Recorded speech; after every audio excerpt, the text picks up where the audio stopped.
The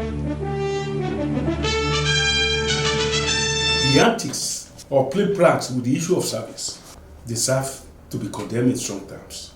They are aware that this election petition that they are looking for them to be served with this petition. Reasonable thing to be done. We expect them, if they are respected of the rule of law, to come up with the service of this process themselves.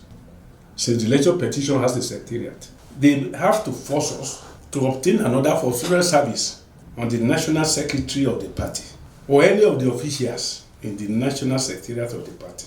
The order was duly granted and it was an order of court. The bailiff went there yesterday. They got to the national secretariat a few minutes after 4.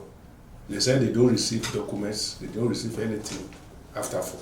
So the bailiff and the secretary of the tribunal went there again today by 8 o'clock. They were there for up to 12 noon. They were being told here and there that the secretary is not around and has instructed them that nobody should take any court process on his behalf. All other officials refused to obey that court order, taking the process.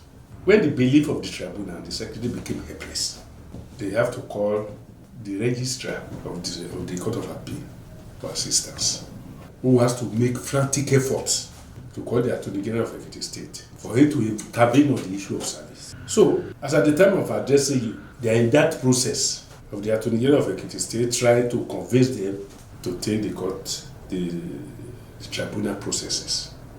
As far as I'm concerned, they don't need all these things because they know the implication of not defending this petition.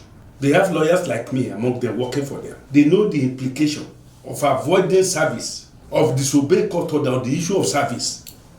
They very well know the implication of all these things.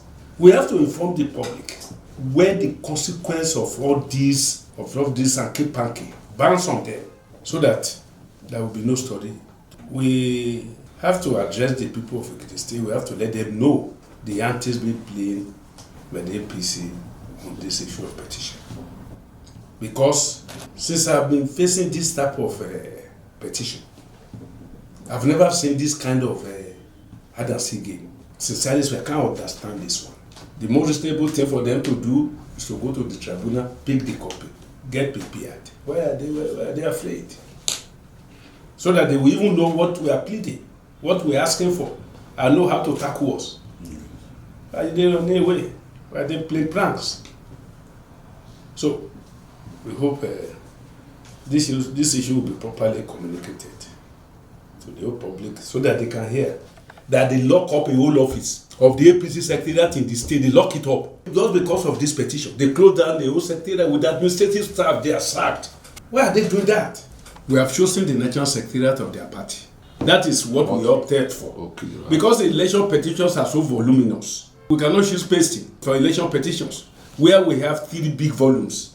So how many notice boards will you paste there? Yes. So the national secretariat cannot close down. They have national officers there. So as a result, we have chosen that. We don't expect them to be dodging it at their national secretariat. Up till now, the tribunal secretary and the bailiff, they're still in Abuja.